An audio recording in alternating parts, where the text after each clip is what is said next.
Bonjour à tous et bienvenue à Loin de Sans Foot, nouvel épisode, même crew, Olivier Brett, Jean Gounel et Sidney Faux avec vous pour une émission où on va parler de soccer des deux côtés de l'Atlantique, de qualification pour la Coupe du Monde, des Américains qui se réveillent par rapport à ce qui se passe au CF Montréal depuis le début de l'année et des incidents déplorables, c'est la crise en NWSL du côté des femmes aux États-Unis. Mais d'abord les gars, comment ça va? Ça va, merci, toi? Ça va bien. J'ai un peu de difficulté à concentrer mon attention à un endroit cette semaine. Je te le cacherai pas parce que Non.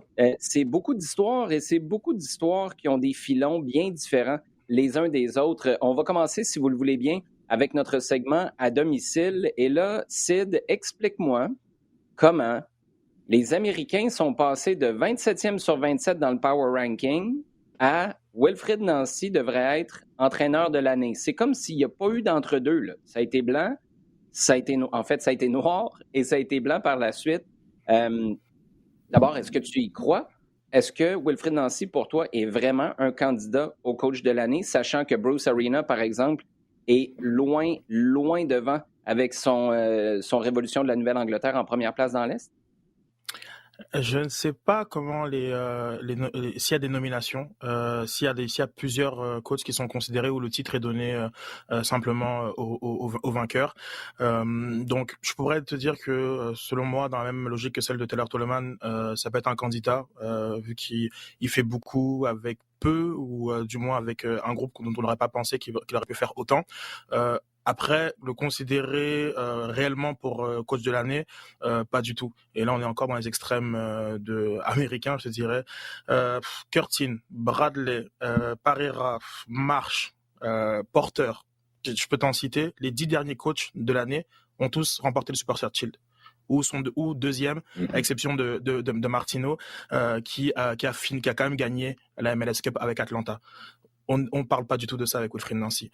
Donc, je trouve que c'est une conversation qui est sympathique, même empathique, je dirais, mais pourtant qui sportivement n'a pas de fondement dans l'histoire de ce titre, qui est vraiment donné au meilleur entraîneur, au meilleur club en termes de points obtenus durant la saison régulière. C'est intéressant ce que tu dis, Sid, parce que basé sur les critères qu'on a eus jusqu'à maintenant, la conversation n'a peut-être pas lieu d'être. Est-ce qu'il faut changer les critères maintenant? La chose qui me vient en tête quand tu me dis ça, c'est le classique. Tu as un attaquant qui n'a rien fait du match, il marque un but dans une victoire de 1-0. Tu as des gars qui ont été extraordinaires en défense ou au milieu de terrain, puis ben, c'est pas eux qui ont marqué, donc on va le donner à celui qui a marqué le but. Est-ce que tu penses qu'éventuellement, peut-être pas cette année, mais éventuellement, Sid, ces critères-là vont changer ou ça va rester relativement simpliste? Le gagnant du Shield, c'est le coach de l'année. C'est pas si simpliste que ça de donner à celui qui fait la meilleure performance de la saison. Je pense qu'il faut donner un crédit à ce coach-là. On n'est pas dans des cas de figure nécessairement où, mais quand tu regardes historiquement, c'est pas comme si c'était toujours le coach du LA Galaxy qui remportait tous les titres. On a 10 coachs différents, de 10 clubs différents et qui ont toutes leurs histoires. Donc, on se pose pas ces questions-là lorsque c'est pas un de nos coachs qui est concerné par ça. Donc, non, puisque je pense que à chaque année, il y a des coachs qui en font un peu plus qu'on aurait cru, qui méritent une bonne tape dans le dos, mais coach de l'année, non, je pense que ça, c'est un petit peu élevé. Jean, la nouvelle qui est sortie au cours des derniers jours, c'est celle de Romel Kyoto qui est allé avec son équipe nationale, finalement, pour être évalué par le personnel médical du Honduras, qui a statué que c'était une rechute, sa blessure subie face à Atlanta dans une victoire de 2-1. C'était samedi dernier au Stade Saputo. Dernier match avant la trêve. Grosse victoire d'ailleurs du CF Montréal qui s'assure une place dans le portrait des séries pour les 2 semaines de trêve internationale. Mais là, Romel Kyoto s'en va là-bas. Le diagnostic, c'est une rechute de sa blessure un peu plus tôt cette saison et au minimum 3 semaines d'inactivité. Là, si on fait un calcul très rapide, ce serait 3 matchs de MLS, possiblement le match de championnat canadien le 27 octobre aussi du côté d'Hamilton face au Forge. On ne sait pas si c'était plus long, peut-être même un 4e des 6 rencontres qui restent. Tout ça, c'est de la spéculation sur la durée de la blessure, évidemment, mais dans l'immédiat, qui est capable de prendre le relais? Qui tu vois combler l'absence de Kyoto? Je pense que là c'est un problème et moi personnellement, je suis pas sûr de voir une solution. Est-ce que tu veux faire confiance à Johnson? Puisque là, tu dirais, OK, parce que dans son rôle, dans un rôle de joueur qui apporte cette présence et cette, euh, cette capacité à faire débloquer ou aboutir des mouvements, si tu veux, dans une zone très très précise, il n'y a pas grand monde quand même. Non. Or, tu ne peux pas te permettre de déplacer ou de donner plus de responsabilités dans le jeu et dans une autre zone à des joueurs essentiels que sont, par exemple, Mihailovic ou Torres actuellement dans la dynamique de jeu et dans la façon de jouer. Donc, le questionnement est, est-ce que tu gardes cette même dynamique de jeu et à ce moment-là, tu cherches quelqu'un capable d'avoir sensiblement la même influence, ou alors tu changes ta dynamique de jeu complètement. Pour moi, à mon avis, la question, elle arrive là. Je pense que changer la dynamique de jeu à la mi-octobre, c'est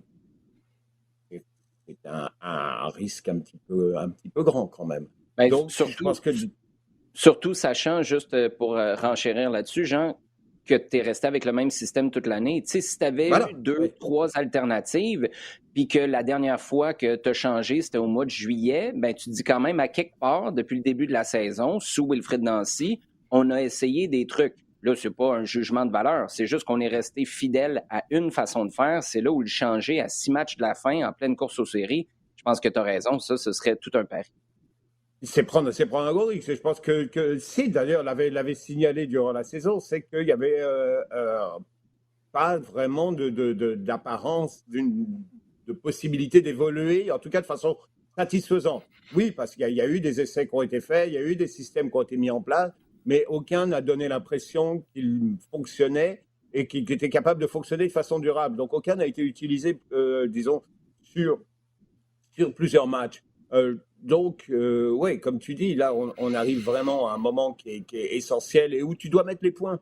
Là, on arrive au moment où on compte les points et je ne vois pas vraiment la possibilité de changer actuellement façon de faire. Donc, trouver un personne, est-ce que c'est le moment est-ce que c'est le moment pour Johnson d'être le gars qui va sortir de l'ombre après tout ce qu'on a dit sur lui? Je ne sais pas ce que Sid en pense. Oui, ben, Sid, là, ce qui va arriver, là, il reste 6 matchs. OK? Bjorn Janssen va marquer 5 buts en 6 matchs. C'est drôle que tu dis ça parce que j'y pensais, mais après j'ai dit mais arrête. Enfin, oui, scénario rêvé pour lui. Les deux attaquants du club les plus performants se blessent et lui laissent le chemin vers la course aux séries, mais en même temps, ce serait tellement, c'est un scénario hollywoodien. Mais je me pose beaucoup de questions parce que dans le profil, c'est vrai que c'est compliqué. Ibrahim a certaines caractéristiques dans la recherche de profondeur, mais il n'a pas encore on va dire le sang-froid d'un Kyoto, même si Kyoto n'a pas été forcément clinique, mais il n'y a pas cette expérience-là du côté d'Ibrahim. Lapalainen n'a pas joué au poste d'attaquant, même si je pense que c'est son poste de prédilection et que peut-être qu'à ce moment-ci, on pourrait le considérer là. C'est celui qui est quand même devant le but un peu le plus fin de toute la gang. Moi, j'ai l'impression qu'on va peut-être arriver à peut-être un léger changement de formation avec un Mihailovic en pur 10 et après 2 attaquants. Et il est possible que dans ce schéma-là, ce soit pas Torres qui soit choisi dans le deuxième attaquant. Donc il pourra avoir un dommage collatéral où on cherche une paire compatible et en fonction des joueurs qui sont à disposition. Oui, et le problème avec Lapalainen, je suis d'accord avec toi, le next man up, le feeling, c'est que c'est davantage lui que Bjorn Janssen, ne serait-ce que par sa capacité d'exploiter la profondeur. Puis ça, c'est quelque chose qui est revenu souvent. Quand il y a eu des passages à vide, régulièrement cette année, Wilfried Nancy a dit on n'exploite pas assez la profondeur et les changements qui étaient faits, souvent, c'était pour apporter ça. Le problème, c'est que là, au retour de la trêve, tu repars sur une autre trotte de 7 matchs en 21-22 jours. Lassi Lapalainen, pour moi, c'est garanti qu'il ne passe pas à travers ça si tu le fais jouer à tous les matchs. Physiquement, il n'est pas assez solide. Donc, tôt ou tard, même si c'est Lapalainen la solution, tu vas avoir besoin d'une solution pour remplacer la solution. Et c'est là que ça devient complexe. Ben, en fait, Wilfried Nancy dirait peut-être que c'est là que Romel Kyoto est disponible pour revenir, mais ça reste rouler les dés encore une fois. Jean, voulais-tu ajouter quelque chose là-dessus? Oui, c'est que simplement, moi, je vois quand même que la NN n'offre pas un certain nombre de garanties que Kyoto offre, en Ah particulier non, non, dans la non, capacité à Oh, tenir le jeu vers l'avant, c'est tu clair. vois. absolument. Et quand tu vois le volume qu'ont pris des gars comme Torres, ils ont besoin d'un gars devant eux qui soit solide, qui soit là, qui soit capable de jouer en relais, de tenir un ballon, de fixer un adversaire. Et ça, je vois pas la NN capable de le faire. Et comme tu dis, physiquement, c'est super demandant. Et il faut un joueur qui ait ce volume-là. Or, il n'y en a pas des masses au club, c'est clair. Non, et j'en parlais avec les collègues du 5 à 7 mercredi soir.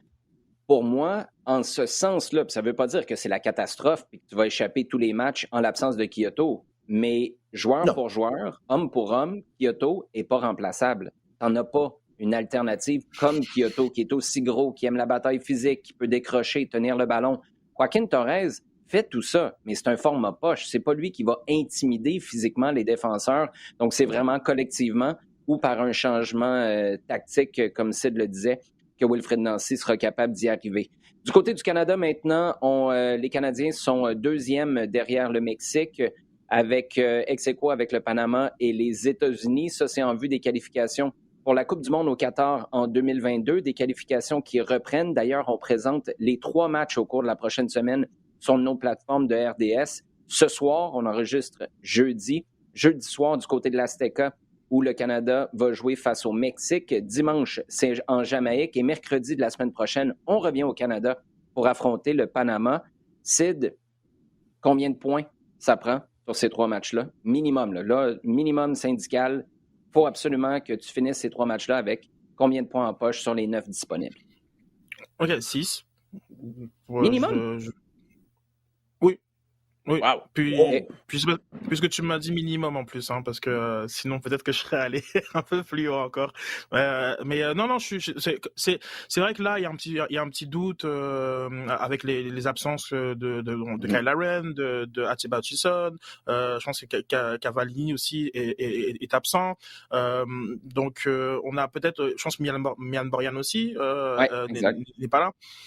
Mais en même temps, j'ai jamais été aussi serein malgré dans ces circonstances, et que j'ai vraiment foi en ce groupe et en sa capacité de déranger. Ils ont des qualités qui sont très intéressantes dans le foot moderne, cette capacité à faire de la transition rapide. Toutes les équipes qui peuvent mettre un bloc médian bas et qui ont des joueurs capables d'exploser en transition rapide sont des équipes qui peuvent battre n'importe qui. C'est beaucoup plus compliqué d'être bon dans d'autres configurations de jeu, et c'est pour ça que je pense que le Canada a les moyens. Et en plus, dépendamment, je veux dire, et j'ai oublié aussi Oilette qui est parmi les absents. Je trouve que il y a une profondeur intéressante aussi. C'est pas on l'a fait sans Alphonso Davies, puis c'était peut-être la grande question que le Canada avait avant la Gold Cup. Et aujourd'hui, il y a tellement d'éléments sur lesquels s'appuyer pour toujours aller déranger qui que ce soit. Et même le Mexique, même à domicile, où je trouve que c'est vraiment pertinent de la part d'Herdman d'être parti 4 jours avant pour s'acclimater et permettre au groupe, voilà, justement de prendre tous ses repères, que je suis plutôt confiant pour ce groupe. Je comprends comment tu abordes le sujet, l'ambition que tu te permets d'avoir là-dessus. Et je parle pas de toi personnellement, Sid, là, je parle du Canada. Là-dessus, je partage ton opinion à 100%. Est-ce que tu as les moyens? Je te dirais même que dans ce cas-là, tu as les moyens. Faut vraiment que tu joues une petite coche au-dessus de ta tête ou certainement à ta pleine hauteur à l'Azteca. Tu as le potentiel pour aller chercher 7 points. Mais pour moi, tu n'as jamais eu une genre de situation comme celle-là où tu t'en vas en Jamaïque, après ça, tu reviens contre le Panama, parce que le Panama, c'est pas des points ramassés à terre non plus, même si tu vas être à domicile. En ce sens-là, avoir les moyens, la capacité de, je suis d'accord. Maintenant, je te repose la question à toi, Jean. Le minimum, es-tu à 6, à 5? Ça voudrait dire que tu vas faire un résultat du côté de l'Azteca. Fait que c'est comme le 5, c'est comme un hybride weird. Moi, je crois plus aux 6 points qu'aux 5 points. Toi, ton minimum de points à récolter sur ces 3 matchs-là? Je suis super conservateur là-dessus, je dirais 4. en disant que tu te donnes ce petit droit à l'erreur, à l'Azteca. Même si je ne pense pas que ce soit impossible du tout, parce que justement, comme Sid le dit, il y a actuellement quelque chose dans la façon d'approcher ces matchs-là qui est vraiment bien. Tactiquement, oui, il y a une équipe qui a vraiment mûri et qui est capable d'être tout à fait à la hauteur dans les concepts de jeu qu'on a actuellement. On a une équipe du Mexique qui n'est pas exceptionnelle à ce moment, même si elle va récupérer des joueurs qui peuvent faire la différence. Mais offensivement, on a vu que c'était une équipe qui se cherchait beaucoup. Il y a D'ailleurs, tu vois que tous les changements qui ont été faits, que ce soit avant les matchs, dans le 11 de départ ou en cours de match, ont porté sur tous les matchs importants du Mexique depuis 7 mois, portent essentiellement sur le dispositif offensif. Il y a vraiment quelque chose qui clique pas vraiment complètement. Donc c'est certainement une équipe qui va débarquer, qui va se présenter là, qui va avoir cette pression. On en a parlé déjà avant le match de demi-finale de Gold Cup. Oui, la pression est plus sur le Mexique, clairement. À domicile à l'Azteca, tu sais que tu peux pas trop te rater devant ton public. Et le Canada a montré sur le match aux États-Unis que c'était une configuration qu'ils ne détestaient pas du tout. Qu'ils ont appris surtout face à ce genre d'adversaire-là, à pas reculer trop. Tu ne fais pas un match d'1h30 sur ta surface de réparation, justement, bloc médian bas. C'est intelligent parce que c'est ce qui te permet de repartir très, très rapidement. Sur la vitesse, je pense que là aussi, ils sont tout à fait capables de surprendre une équipe comme le Mexique. Donc, je te dis, bon, il y a la marge peut-être. Il va manquer des joueurs, d'expérience qui vont être capables de dire, parce que c'est l'environnement. C'est l'environnement qui, à un moment, va être capable de déstabiliser un petit peu. C'est un stade, c'est une ambiance vraiment très particulière en CONCACAF. Et d'ailleurs, il y a relativement peu d'endroits dans le monde où c'est comme ça. Donc, il faut être capable d'avoir le coffre pour y aller. Ensuite, bon, tu as un déplacement à la Jamaïque qui n'est jamais non plus totalement évident. Il n'y en a pas en CONCACAF, tu vas me dire. Mais Jamaïque a quand même s'ils n'ont pas engrangé des points, ils ont gêné quand même pas mal d'équipes, dont le Mexique d'ailleurs, et leur parcours à la Gold Cup a été bon. Et ensuite, idem pour Panama à domicile, qui va être un poison. Pardon. Qui va être un poison. Et je m'attends à une équipe qui sera moins ouverte et moins facile à bouger que le Salvador l'a été. Maintenant, si les Canadiens sont capables de refaire leur entame de match comme ça, d'ailleurs, que ce soit, je mets le Mexique un peu de côté, mais tu fais l'entame de match qu'ils ont fait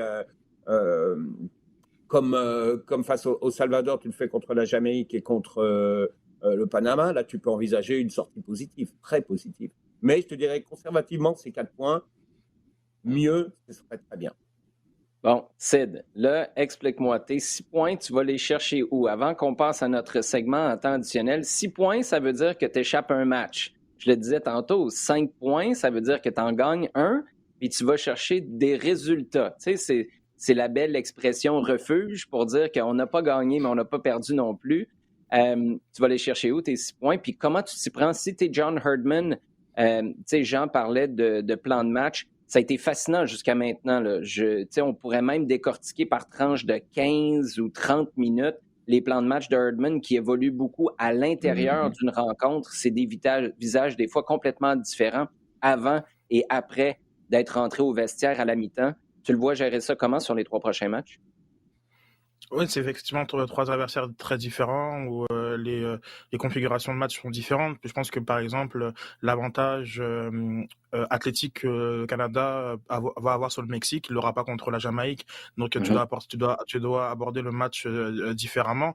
Le contre Panama, je pense que c'est effectivement oui, même si c'est une équipe qui est joueuse, elle va venir surtout pour défendre et déranger. Je crois qu'ils sont un peu dans le même plan de jeu que Salvador.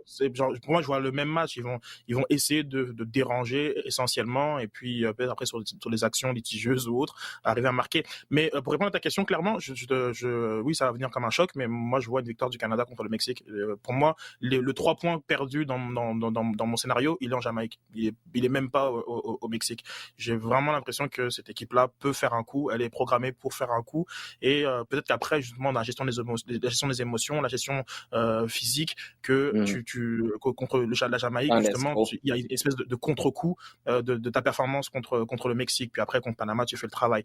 Donc, c'est comme ça que j'envisage dans ma tête. Après, on verra très bien comment ça se passe. Mais ouais.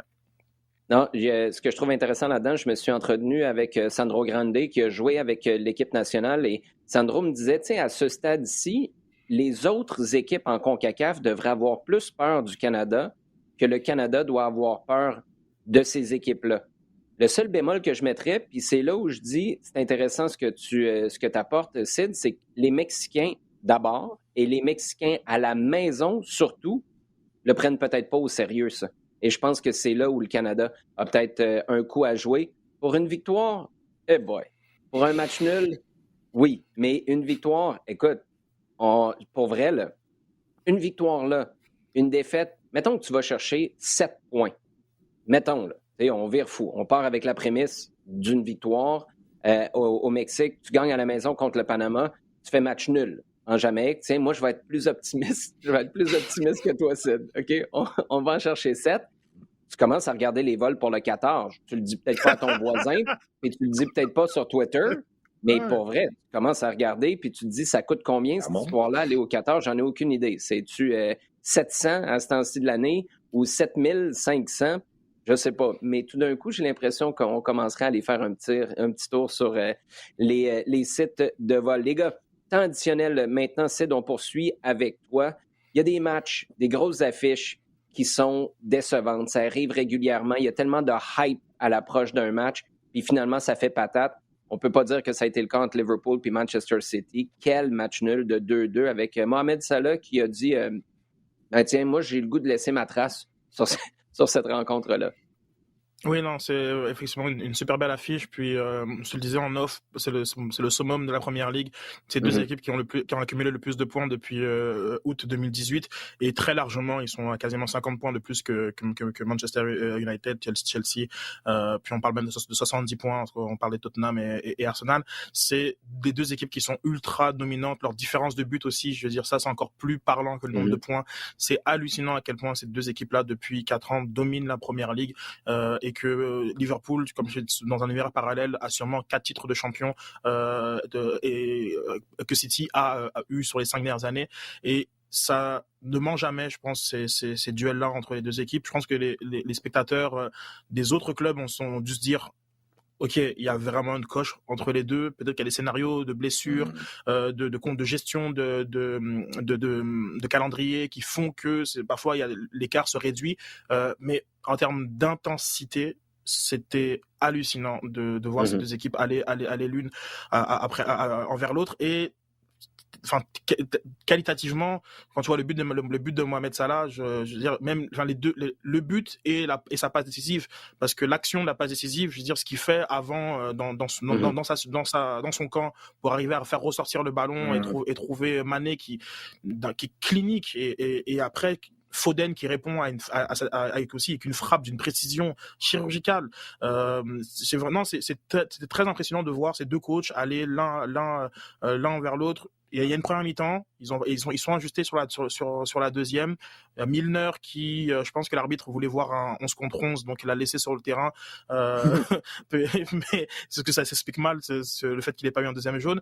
Mais non, c'est un match de très grande qualité qui, je pense, qu'il y a pour beaucoup rappeler que ces deux équipes-là sont au sommet de la Première Ligue et que c'est pas un hasard, de façon très différente d'ailleurs, qui sont arrivés, ils ont bâti cet héritage-là, mais c'était très impressionnant comme match.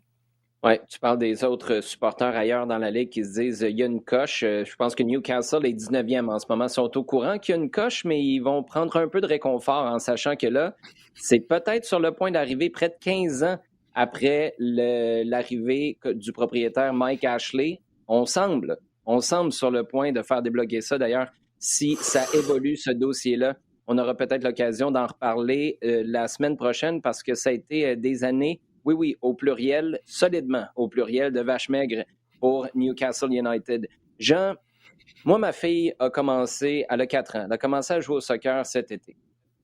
J'ai passé mon été à entendre des petites chicanes sur je vais être dans les buts, non, c'est moi le gardien, c'est moi la gardienne. J'ai passé mon été à entendre elle m'a pas passé le ballon, il m'a pas passé le ballon est sorti, touché. J'ai l'impression qu'au Paris Saint-Germain, c'est un peu dans le même ton. Là. Quand tu as Kylian Mbappé qui sort et qui dit ben oui, j'ai traité Neymar de clochard qui ne voulait pas me passer le ballon, mais vous savez, c'est des choses qui se disent pas mal tout le temps, puis on s'est parlé, puis il n'y a pas de problème. C'est-tu moi, là, ou c'est tout à fait normal, un, que ces genres d'histoires-là tournent dans une équipe, mais deux, qu'on sorte publiquement pour en parler. Et là, je ne parle même pas du fait que Mbappé a confirmé qu'il voulait partir l'été dernier. Ça, d'une perspective, je mets un chapeau de fan du PSG. Bon, là, la prochaine année, nos espoirs de gagner la Ligue des champions reposent en partie, c'est pas le seul, mais en partie sur toi. Est-ce que tu es pleinement engagé? Je ne sais pas. Je serais complètement tiraillé si j'étais un supporter du PSG en ce moment après la sortie d'Mbappé dans l'équipe. Oui, complètement, complètement. Alors effectivement, tu poses bien le double questionnement, parce qu'au départ, il y a cet événement qui est un peu futile, clairement, qui est un gars qui insulte ou qui envoie une pique, une vanne à un autre, et ce qui arrive clairement dans n'importe quelle équipe, à n'importe quel moment, qui, parce que c'est le foot de 2021, prend une caisse de résonance monumentale. Et une caisse de résonance monumentale, c'est que c'est pas simple, c'est plus Mbappé et Neymar, c'est les gens qui suivent Mbappé et les gens qui suivent Neymar. Parce que la discussion, elle est passée à ce niveau-là. Et elle est passée au niveau d'un groupe qui va quasiment insulter un autre. Tu vois ce que je veux dire? C'est un petit peu là que le débat. Le débat, il a dépassé Neymar, il a dépassé Mbappé, complètement. Mm-hmm. Là, on a vraiment les gars qui sont derrière Mbappé, qui vont utiliser, qui vont ressortir des vidéos et des séquences en disant voilà 10 exemples où l'autre clochard il est capable de passer un ballon où il veut pas. Et la même chose de l'autre côté, on va dire mais l'autre c'est une chèvre, il sait pas courir, il sait pas faire un appel. Voilà, je vais te montrer des exemples. Et ça continue comme ça. Ça fait que n'importe quel petit événement maintenant qui a lieu entre deux joueurs et deux joueurs, donc qui sont suivis et qui ont un suivi aussi important, dont on parle de millions de personnes, eh ben ça va avoir une caisse de résonance et dans un environnement comme celui du PSG dans le football français, il est clair que ça devient tout de suite un truc omniprésent. Donc il y a ça. Plus effectivement maintenant tout ce qui se dit autour de Mbappé, je pense que je voulais partir. Avec l'histoire qui vient de sortir de sa mère qui dit non, il est en négociation, là il est en train de parler avec le PSG pour un renouvellement. Il dit attends, où on en est là exactement? Est-ce qu'on est en train de nous faire avaler un truc, quoi? Est-ce qu'on est en train de nous mener en bateau, en fait, avec toute cette histoire-là? Parce que tu sais pas, on sait pas du tout où on en est, où on va. Est-ce que on parle là maintenant non, il va être disponible, libre de signer où il veut à l'hiver. Là, il peut en tout cas signer un premier accord. Est-ce que ça va se passer? Est-ce que dès le 1er janvier, on va voir Mbappé, je signe au Real, je serai au Real le 1er juillet? Est-ce que au contraire, il va dire finalement, je vais rester une année de plus à Paris, on a un arrangement qui va faire que, etc. On n'en sait rien. Et personne ne semble avoir vraiment une petite idée, parce que tu entends un peu tout et n'importe quoi dans cette histoire. Et au bout du compte, tout le crédit, tout le positif qui était né de l'arrivée de Messi et du statut que les trois avaient devant, eh ben, petit à petit, c'est en train d'être rongé. Là-dessus, tu rajoutes les difficultés sportives qui sont clairement la façon de les faire jouer et d'arriver à tirer le meilleur d'eux avec tout le reste de l'équipe, parce qu'il n'y a pas que, clairement, il y a 7 autres joueurs de champ, 8 autres joueurs avec eux. Tu dis, bon, ben, OK, c'est un peu compliqué. Pour revenir à la prise de tête entre les deux, je veux dire, on en a parlé aussi il y a 6 mois avec Benzema et Vinicius. Clairement, c'est quelque chose qui se règle dans un premier temps dans le vestiaire, mais sachant qu'il y a cette caisse de résonance qui fait que tu peux plus régler simplement ça dans le vestiaire, parce que c'est déjà en dehors du vestiaire, c'est déjà sur la place publique. Donc, il faut faire continuellement de la limite de dommages, en fait. Et c'est ce qui explique la sortie de Mbappé, qui dit, oui, je suis allé lui le voir, et puis je lui ai dit, et puis voilà, essayez tout de suite de calmer le jeu. Mais c'est le football de 2021, quoi. Moi, ce que je retiens surtout, c'est que sur les terrains de soccer de Laval, Longueuil ou Rosemont, la petite patrie, on n'a pas les mêmes insultes qu'au Parc des Princes. T'es un clochard, t'es une chèvre. Je sais, c'est l'aspect culturel du foot mondial, j'ai l'impression. Ça doit être ça qui explique. Voilà. Sid, on passe à quelque chose, parce que là, on rigole, quelque chose de beaucoup plus sérieux. Ce qui se passe en NWSL, c'est une histoire qui est sortie au lendemain de notre dernier épisode, parce que la semaine dernière, on enregistrait mercredi.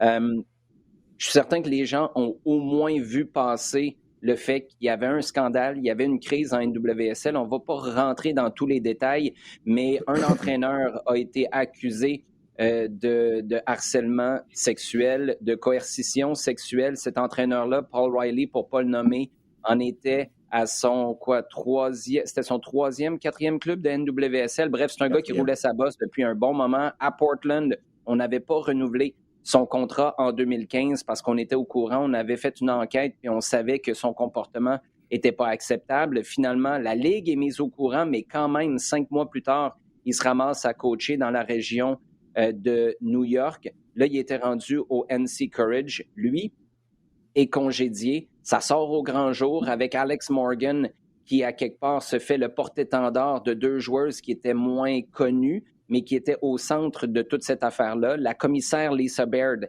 était au courant. C'est ce qu'Alex Morgan a prouvé en mettant publiquement sur ses médias sociaux des communications qui datent de mars et avril dernier. Si je ne me trompe pas, ça, c'était après un communiqué de la commissaire qui disait « c'est des nouvelles informations, c'est inacceptable, ça n'a pas de place dans notre ligue ». La commissaire est partie. Et là, hier, après des matchs qui ont été suspendus le week-end dernier, on a repris l'action. En NWSL, à la 6e minute, on a décidé pour, de mémoire, Sid, puis corrige-moi si je me trompe, c'est pour les 6 ans qu'il y a entre le moment où ces gestes-là sont arrivés et le moment où on a décidé de parler publiquement. C'était le symbole de ces 6 années-là. Au bout de 6 minutes, les joueuses des équipes sont allées au centre du terrain. On s'est mêlés les unes les autres. On a fait un cercle. On a eu un moment de recueillement qui détonne quand même sur les réseaux sociaux en ce moment. Ça fait le tour de Twitter, entre autres, de manière importante. Ayant fait le résumé, Sid, à court terme, on fait quoi? Puis l'objectif à long terme, c'est quoi? Parce que c'est pas obligé d'être exactement la même chose. Il y a comme une hémorragie à stopper. Et après ça, il y a à se décider sur où on veut aller comme ligue, où on veut aller, je te dirais même comme société, avec le sport féminin. Oui, avec le sport tout court. Je pense que de plus en plus on s'aperçoit que le sport est pas exempt de beaucoup de problèmes qu'il y a en société et dépendamment des sports, de leur place culturelle dans les sociétés respectives, les problèmes sont différents. Mais non, en tout cas, le sport de manière générale, à court terme on écoute. Tout simplement, on écoute, on recueille le plus de témoignages, d'opinions, de réflexions et de la part des joueuses en très très grande majorité. Et à partir de là, on essaye de mettre en place des changements parce que ce qui s'est passé, ce qui est dénoncé surtout, c'est ces gestes qui sont d'une violence inacceptable et aussi cette culture du silence qui a permis quand même au coach, lorsqu'il a été viré des Thorns, de se retrouver une autre job, alors qu'on savait pas c'était quoi les raisons pour lesquelles il avait été congédié, donc il a pu continuer. Et c'est le fait que Lisa Baird et une forme d'empathie, mais en même temps qui semblait hypocrite lorsqu'on voit les informations dont elle avait été mise au courant, notamment par Alexis Morgan et aussi par l'association des joueuses. On comprend qu'il y a des mécanismes qui sont en cours qui étouffent ces voix-là et ça c'est un très gros problème. Donc Christine Sinclair a communiqué sur des choses qu'elle aimerait voir changer, des places dans les conseils d'administration, des voix plus diversifiées, des mécanismes de conciliation, des punitions plus claires et plus sévères. Aujourd'hui, ce qu'il faut vraiment faire, c'est écouter les joueuses, les écouter et pas se voiler la face, parce que je te dirais que pourquoi j'ai incité tantôt sur la notion de sport, c'est que c'est souvent chez le voisin qu'on est très capable de dire regardez ce qui se passe là-bas, regardez ce qui se passe là-bas, et qu'on fait souvent et qu'on fait pas le diagnostic dans notre propre cours et là qui aurait cru que ce type de choses se faisait dans la NWSL. Peu de monde, et des mondes qui sont quand même concernés par le monde du sport et l'envers du décor du monde du sport. Oui, tu as raison. La raison pour laquelle je faisais la précision sur le sport féminin, et très honnêtement, puis c'est à ça que ça sert à quelque part, ces conversations-là, conceptuellement, j'ai de la difficulté à saisir exactement ce que ça veut dire, mais il y a beaucoup de filles, Megan Rapinoe, entre autres, si je ne me trompe pas, qui disent c'est un modèle fait pour le sport masculin qu'on applique au sport féminin, puis il y a des trucs qui ne fonctionnent pas dans le mode d'opération.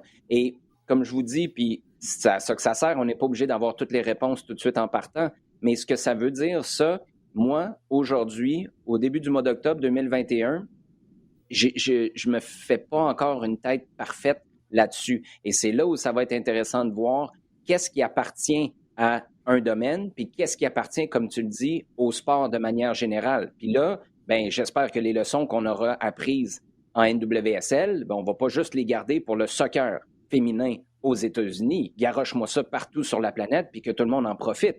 Un peu comme les problèmes qu'on a avec le racisme en Italie. Ça continue. Il y a encore, c'était qui là, qui se faisait traiter de gitan de la Fiorentina cette semaine?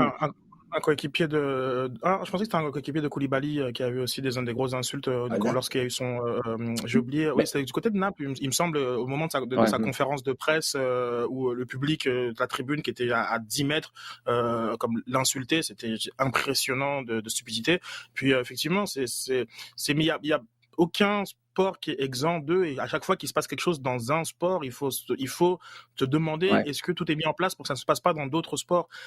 Et ça, je pense que parfois beaucoup de personnes ne font pas cet exercice de réflexion. Et on a par exemple, moi aussi je te dirais parfois le racisme en Italie, mais c'est le racisme tout court, puisqu'il y a différentes formes, différents degrés. Dans l'interview de Mbappé, il revient sur ça, sur le fait qu'il soit été traité de singe, et comment les réactions en France ont été différentes des réactions en Angleterre, notamment, puisque comme on sait que Sancho, Saka et Rashford ont eu aussi à subir ça. Donc, les Français étaient très très prompts à dire regardez ce qui se passe là-bas, mais alors que eux-mêmes dans leur propre cours il y avait des situations, et ça tu le multiplies à tous les sports, toutes les divisions, donc c'est ça que je pense qu'il y a aussi à matière à réflexion par rapport à ça. Mais effectivement, spécifiquement sur la NWSL, il y a des choses qui sont ultra spécifiques à cette situation et qu'il faut corriger par rapport à cette situation-là, effectivement, tout à fait.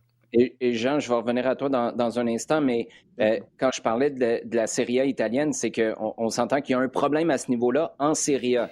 L'erreur qu'il ne faut pas faire, tu l'as dit tantôt, c'est de dire qu'il y a un problème en Serie A, on va se focaliser là-dessus comme si on en était complètement détaché. Non, attends, regarde, c'est comme si quelqu'un au hockey, par exemple, avait dit, puis je n'ai pas entendu de commentaire en ce sens-là, mais avait dit, ouais, c'est un problème au soccer en Italie, ça n'a pas d'allure.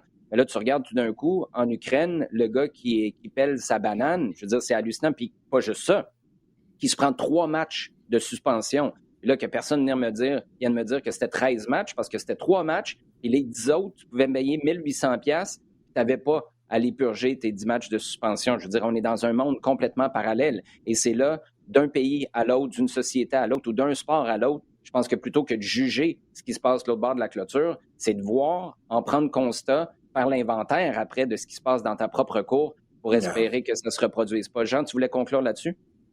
Là, non, c'est que ça focalise, cette histoire de la nouvelle WSL, ça focalise quand même une série d'autres problèmes. D'abord, le premier, c'est que d'abord, il y a quatre entraîneurs sur les 6 derniers mois qui ont été virés en NWSL, tous pour des raisons autres que sportives, c'est-à-dire des questions de comportement, de relationnel avec les joueuses, allant des insultes ou d'un comportement insultant continuel à des problèmes plus graves, sexuels, comme on a vu comme à Portland. Ce comportement-là, il est connu. C'est-à-dire que dans la plupart des cas, ces entraîneurs-là avaient déjà une feuille de route, entre guillemets, avaient déjà un comportement qui avait été connu, qui avait été documenté. Il y avait eu des plaintes contre eux. Ça n'a pas empêché qu'ils soient embauchés. C'est une grosse partie du problème, parce que qu'est-ce que ça veut dire? Ça veut dire que le silence est plus fort finalement et que on laisse. Il y a une inertie dans la façon de traiter ces dossiers-là qui fait que, on va continuer comme ça. L'autre problème, c'est qu'il y avait aussi, je pense que ça change là maintenant, et que justement, ce qui se passe en ce moment est en train de faire changer les choses. Il y avait aussi une sorte de consensus disant, le discours c'était, vous savez, c'est quand même 3 ou 4 ligues professionnelles qu'on essaye et qui se cassent la figure. Il faut être prête un petit peu à en prendre. Il faut être prête à en encaisser pour être... parce que c'est la survie de la Ligue qui est importante. Alors, vous vous taisez, vous laissez faire un petit peu parce qu'il y a des choses plus importantes après. Ça n'existe plus. Ça n'existe plus peut-être pourquoi? Parce que il y a maintenant un syndicat des joueuses qui existe depuis le mois d'avril. Et on voit que toutes ces histoires-là sortent là maintenant parce que, en fait, à l'avant, au front, il y a ce syndicat des joueuses. Ce sont elles qui ont relancé, ce sont elles qui ont poussé les choses pour que publiquement, on sache qu'il y ait 4 entraîneurs, et donc Riley étant le cas le plus grave la semaine dernière, mais que ce soit public, que ce soit connu. Ça a fait toute une histoire parce qu'il y a eu une sortie publique finalement de ces 2 joueuses, aidée par Alex Morgan, parce que Alex Morgan a été témoin. Elle jouait à Portland, et elle a été déjà à l'époque, donc on parle donc d'il y a 6 ans, caution de ces 2 joueuses. Elle a dit, elles ont porté plainte, mais moi j'ai vu ce qui se passait. J'ai vu moi, Alex Morgan, il faut reconnaître que c'est un nom extrêmement fort et extrêmement puissant dans le foot américain. Je dis que j'ai vu ce qui se passait et ça peut plus durer. Donc il y a ça, et l'association des joueuses a quelques projets, demande à ce que justement elles soient capables de faire une enquête finalement sur dès qu'un club va nommer un entraîneur, un directeur général, que les présidents, en tout cas les représentants des clubs dans l'assemblée des gouverneurs, disons, soient responsables, accountable, soient responsabilisés vis-à-vis de ça, face à justement, disons, une sorte d'enquête de bonne conduite, de bonne mœurs, je ne sais pas comment t'appelles ça, mais que au moins chaque personne qui va être impliquée là-dedans montre que ne traîne pas de ce genre de casserole qu'on voit se passer là des 4 clubs, et je pense qu'on est probablement qu'au début. Sid, juste une dernière balle courbe un peu là-dessus. Après, Jean, très rapidement, on va revenir sur le décès d'un monument du foot français. Est-ce que, là, dans l'immédiat, permettre, puis je lance ça comme ça, juste pour créer un espace tampon et peut-être, je ne sais pas, se donner le temps pour trouver les bonnes personnes, les bons entraîneurs, puis aussi faire une fracture entre le avant et après ce qui vient de se passer. Est-ce que, par exemple, donner l'opportunité à des femmes qui coachent en équipe nationale ou qui sont responsables de programmes nationaux de coacher en club aussi, ne serait-ce que pour une période donnée, ça pourrait peut-être donner le recul dont on a besoin, un safe zone en bon français aux joueuses, sachant que tu ne peux pas faire ça pendant 10 ans parce que ça devient contre-productif d'avoir des personnes qui travaillent sur deux tableaux comme ça. Mais est-ce que tu penses que c'est quelque chose qui pourrait être productif à court terme pour remplacer les gens de, on espère qu'il n'y en a pas des dizaines, là, mais les Paul Riley de ce monde? J'étais pas conscient que les coachs ne pouvaient pas. Non, mais ce que je veux dire, puis tu fais bien de poser la question, c'est que d'encourager peut-être que certaines coachs en sélection qui se disent, moi, je fais que ça parce que c'est déjà une grosse job, ben, reviennent donner un coup de pouce pour un certain temps, dans le fond. Je sais pas des problèmes que ça poserait au niveau justement de ces sélections de joueuses, d'éthique et calendrier, enfin au-delà de la charge de travail, mais je sais pas à quel point.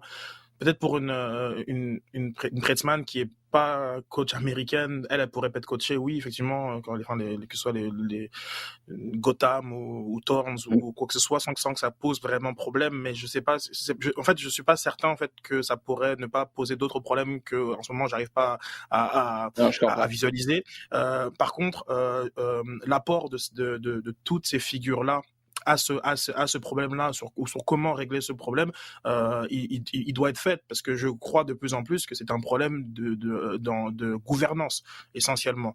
Il y a le fait que la commissaire qui vient juste d'être mise en place, donc tu peux penser que c'était un vent nouveau. Elle arrive, je pense, au printemps de 2020, donc tu peux penser qu'elle vient avec de nouvelles idées, de nouvelles façons de faire, et qui perpétue cette culture du silence dont a parlé Jean. C'est très problématique, et c'est là où je pense qu'il faut absolument qu'il y ait des contrepoids, et qui peut être ceux de grandes figures comme les sélectionneurs actuels, comme les grandes joueuses du passé, qui ont peut-être un peu moins à perdre, et malgré la présence de syndicats, mais qui ont une parole plus libérée. Et peut-être qu'aussi c'est vrai que on voit des Megan Rapinoe qui sont beaucoup plus impliqués aujourd'hui dans leur fin de carrière, aussi oui au zénith peut-être de leur popularité, mais dans un contexte où c'est plus compliqué pour une fille de 20 ans, 21 ans de s'exprimer aujourd'hui. Elle a beaucoup à perdre, et c'est malheureux, mais c'est un état de fait.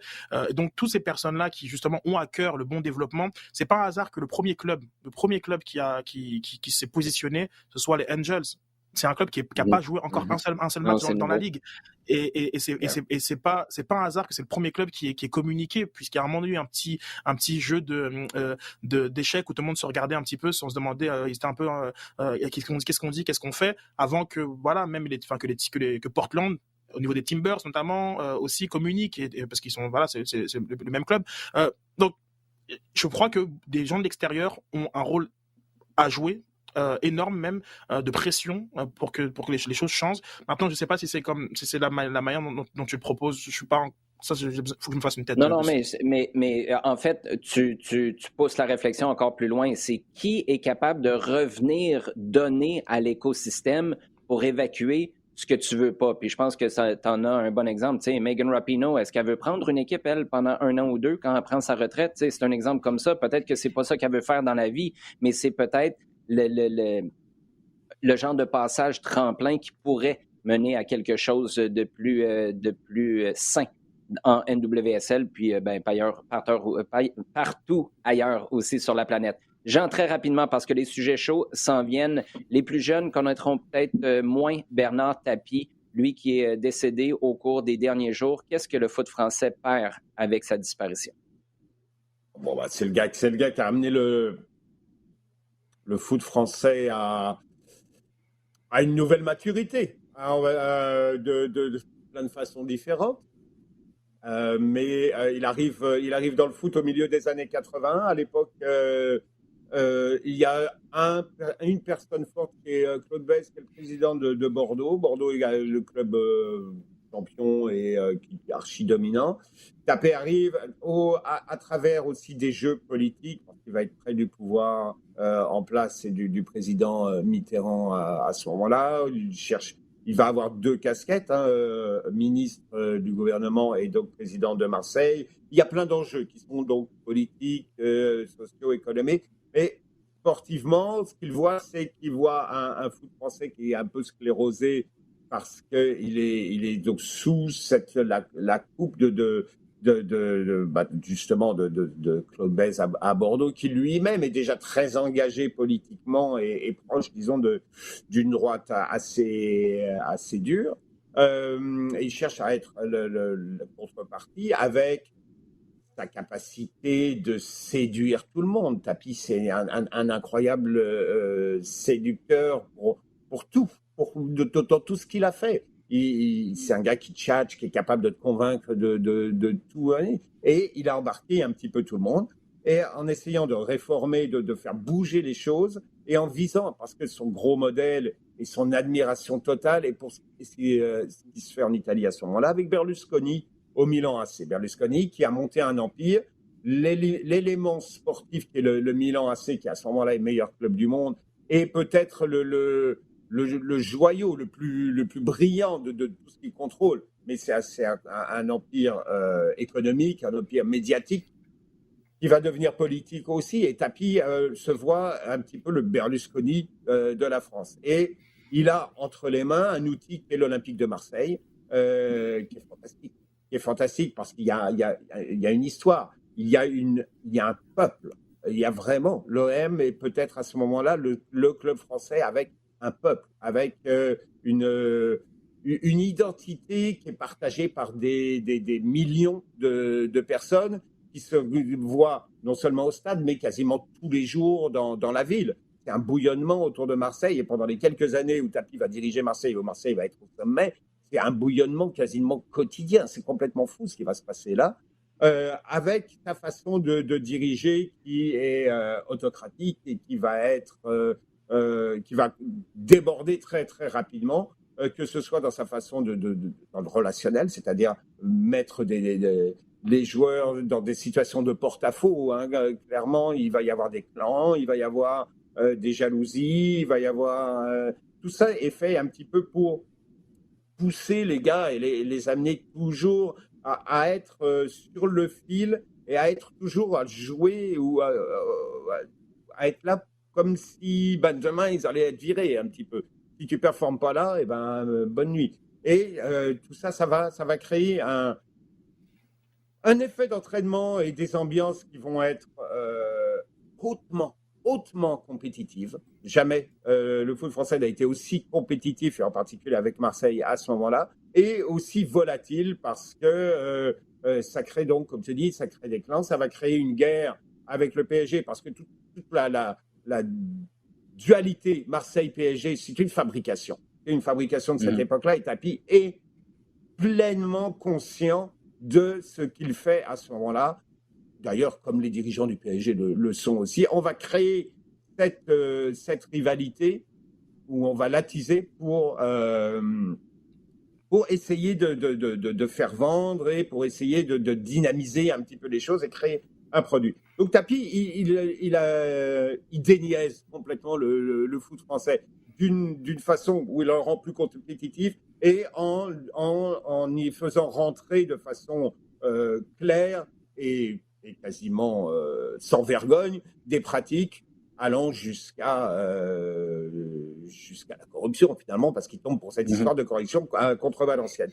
Donc il y a un peu de tout ça, d'où et dès l'époque même à l'époque où il est là, il y a toujours eu une ambivalence vis-à-vis de Bernard Tapie. Il y a des gens qui le suivent de façon absolument aveugle et des gens qui sont radicalement opposés. Il aura toujours polarisé. Et même quand il revient 10 ans et quand il revient 20 ans après, il a toujours polarisé le foot français. Donc, fascinant. Si vous voulez trouver du contenu sur Bernard Tapie, allez faire un tour sur Internet. Vous allez voir. Je touche qu'un minimum. Voilà. Sujet chaud maintenant. Sid, on y va avec toi pour la première question posée par Damien Meunier. Première défaite en 37 matchs, si je ne me trompe pas, pour l'Italie, battue par l'Espagne. Est-ce qu'il faut s'inquiéter pour les Italiens? Non. Prochaine question, Stéphane Duarte, Simon H. Avec le recul, Jean, est-ce que le déclin du Barça, à quelque part, commence pas parce qu'on parle beaucoup de ce qui se passe en ce moment, le départ de Messi, etc. Est-ce que ça a commencé avec le départ de Luis Enrique? Ça a commencé avec le départ de Pep Guardiola. C'est qu'à partir du moment, à partir du moment où il s'en va, il y a derrière une façon de penser qui est, de toute façon, nous, on a le fonds de commerce parce qu'on a la Masia qui va continuer de nous produire des joueurs, on a Messi, on a un tel, on va continuer d'acheter un tel. Mais c'est vrai qu'après Luis Enrique, qui était dans une sorte de continuité et de volonté de continuer les choses, c'est tombé petit à petit. Et les entraîneurs qui vont suivre devront avoir absolument aucune prise sur la politique générale du club. Et donc, je pense que oui, c'est pas faux de dire après Luis Enrique, le déclin a été peut-être pas net, mais inéluctable. Deux dernières questions. Les deux pour toi, c'est d'abord Philippe Rancourt qui dit, selon vous, est-ce que Mathieu Choinière se rapproche d'un appel par l'équipe senior en équipe nationale? Ah oui, ça c'est sûr, il se rapproche. Maintenant, l'autre question, c'est est-ce qu'il est proche? Je pense pas encore, mais je pense que oui, il a pris beaucoup de galons. J'ai beaucoup aimé d'ailleurs son match contre Atlanta au niveau du caractère et de plus en plus de l'affirmation du joueur, parce que je pense que c'est ça qui lui manque et qui c'est un peu normal qu'il lui manque, puisque c'est sa première vraie saison dans laquelle il compte dans l'effectif. Mais ce match contre Atlanta, il m'a fait plaisir parce qu'à plusieurs reprises, je l'ai vu se fâcher, je l'ai vu demander des passes, même à Kyoto où notamment j'ai vraiment un incident, une situation en tête. Donc oui, je pense que Choinière, le problème étant que Team Canada devient de plus en plus forte et qu'il y a cette échéance de 2022 où je crois que les joueurs qui sont là ou qui ont déjà fait partie du wagon d'Erdman, ce sont avec ces joueurs-là qui va s'appuyer vers 2022. S'il arrive à accrocher ce wagon, c'est véritablement qu'il a connu une énorme saison de 2022 et je lui souhaite. Mais ce sera compliqué. Peut-être que dans une espèce de renouvellement, même si l'effectif est jeune, mais la fin de cycle inéluctable d'après compétition, il y a plus de chances qu'il fasse partie de cette équipe-là en 2023. Ça a l'air loin et fou ce que je dis, mais c'est plus dans une dynamique de groupe actuelle où c'est compliqué quand même de venir dans le groupe. Brault-Guillard était déjà dans le groupe à certaines reprises et c'est pour ça que c'est plus facile pour lui de l'engager et c'est aussi pour ça que peut-être même que Balou dans la conversation passe au-dessus très rapidement où j'ai vu des débats sur Balou après ses débuts contre Halifax. Donc voilà, mais oui, non, c'est sûr qu'il se rapproche, oui. Non, et c'est pas spécifique à Mathieu Choinière. Je pense que c'est pour n'importe qui entrer là dans le groupe de John Herdman. Il va falloir que tu fasses quelque chose d'exceptionnel sur 6 mois où tu es carrément au-dessus du lot. Et juste avant de passer à la dernière question, une action qui me vient en tête, c'est à la fin du match. Souvenez-vous, au début de l'année, tu perds à la 94e minute parce que Sunusi Ibrahim décide de prendre un tir plutôt que de couper ses pertes et amener le ballon au drapeau de coin pour assurer un match nul qui aurait été précieux à ce moment-là sur la route. Là, 2 matchs plus tard, plusieurs mois plus tard, Mathieu Choinière avec énormément de départs en plus. À la fin de la rencontre, il y a un ballon qui vient vers lui, il y a un coup franc, il fait semblant de ne pas l'avoir vu, il laisse passer. Ezequiel Barco s'en vient le confronter, lui se tient debout devant ça. C'est la maturité qui rentre pour tout le monde, pour le groupe et pour Mathieu Choinière. C'est donc fini avec Justin Cetano qui dit combien de points le CF Montréal a-t-il besoin pour participer aux séries? Wilfred Nancy a dit au début de l'année, on s'est enligné pour 13 victoires. L'équipe en est à 11 en ce moment. Est-ce que 6 points, c'est suffisant pour faire les séries ou tu as besoin de plus?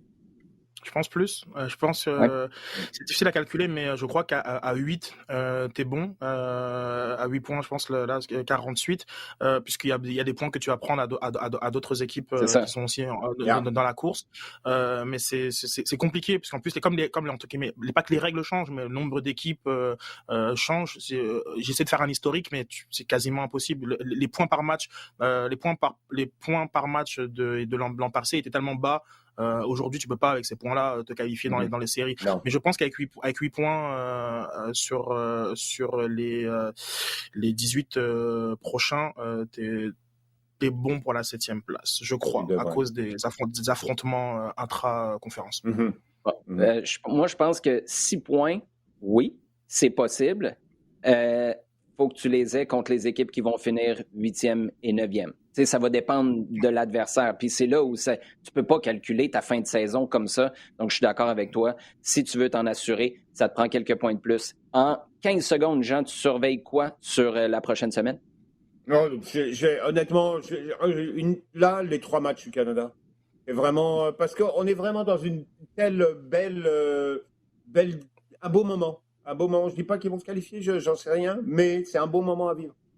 Non, mais Sid, lui, il dit qu'ils vont aller chercher 9 points sur ces 3 matchs-là. Fait que, toi, tu surveilles quoi, Sid? Si je te force à choisir autre chose? Non, tu vas me forcer. C'est sûr que France-Belgique, tantôt. Puis c'est ça que je surveille. Puis la finale de Ligue des Nations. Voilà. Et une victoire de 4-0 du Canada à l'Azteca. les gars, merci. C'est toujours un plaisir de jaser avec vous. Merci à vous, à la maison, dans la voiture, en faisant le jogging, peu importe. C'est toujours un énorme plaisir de vous avoir à l'écoute. Merci aussi de nous poser vos questions sur Twitter. Continuez de le faire avec le hashtag LDSF. Continuez également de partager le contenu. rds.ca/balado-diffusion, iHeartRadio et toutes vos plateformes préférées.